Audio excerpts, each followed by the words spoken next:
Hi, this is Eric Edmeades, and I'm now back with video 2 of 4 in advance of my Nordic tour by Elevate.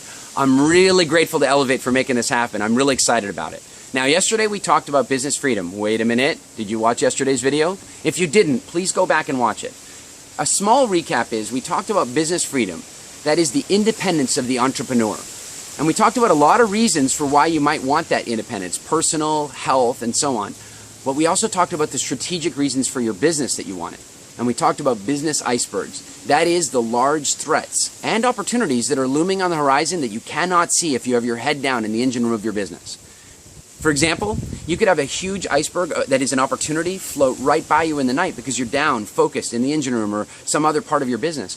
But worse than that, you could sail right into one. And an iceberg could end your business like that. In fact, we've seen, haven't you, icebergs that come along and wipe out or change entire industries. So it's extremely important that you get yourself to a place where you have the time and the freedom to watch for that stuff and to be able to innovate.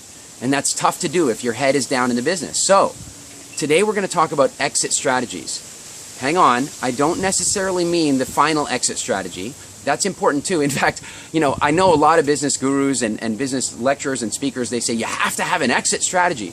And some people take exception to that. I don't. I believe you should have an exit strategy.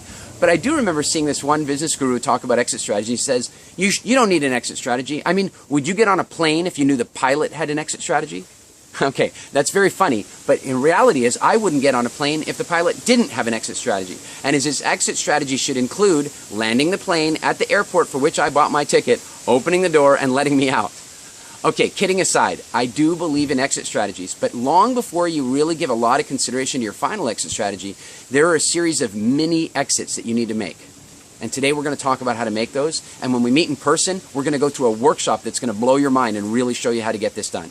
Today, though, you're going to get huge distinctions, and some of you are going to feel your stress levels depreciably lower right now. Check it out. So, there are two parts to this exercise. The first part's very basic, and the second part has a few steps. Part 1, I want you to write out an organizational chart for your business. Okay, some of you are saying, I already have one. That's great. I just want you to review it then. And some of you are saying, well, there's only me in the business, or 2 or 3 people. What's the point of all this? Do it anyway. Trust me. Once you've done that, you've created that initial organizational chart or reviewed your existing one, I want you to move to part 2. This is where the magic is going to start happening.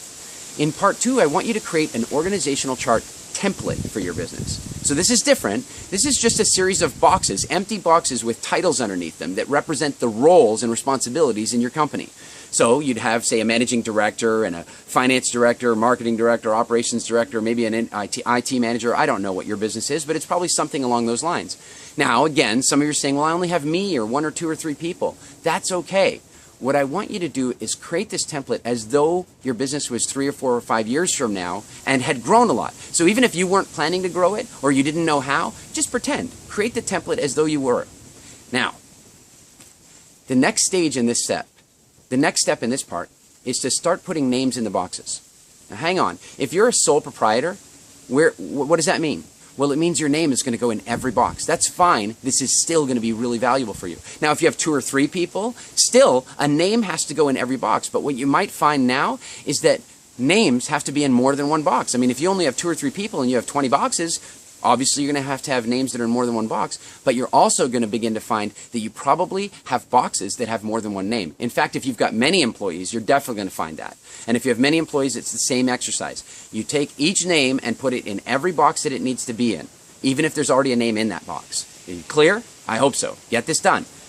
Now you come to the stress relieving part, the part where you begin to create the blueprint for your own financial independence, your own business independence. Here's how it works. Identify every instance of your name that shouldn't be where it is. That is to say, everywhere where you're doing a job, having a responsibility, or undertaking a role that you really shouldn't be doing, that it's not your best flow, or it's something you don't enjoy more, or it robs your time from things that are much more important to the business, then I want you to take your pen and put a little asterisk beside your name. That asterisk indicates that one day soon you're not going to be doing that job anymore. And I'm telling you right now, many of you will begin to feel, with each asterisk, you're going to feel your stress levels reduce. Because your mind is going to recognize that that's part of creating a plan to reduce your workload and to reduce your stress, and you'll begin to feel the benefits of it now. If you do, I'd love to hear from you on Facebook or Twitter about it. Or in person when we get together during my tour. This is video 2. There are 2 more. I'll see you soon.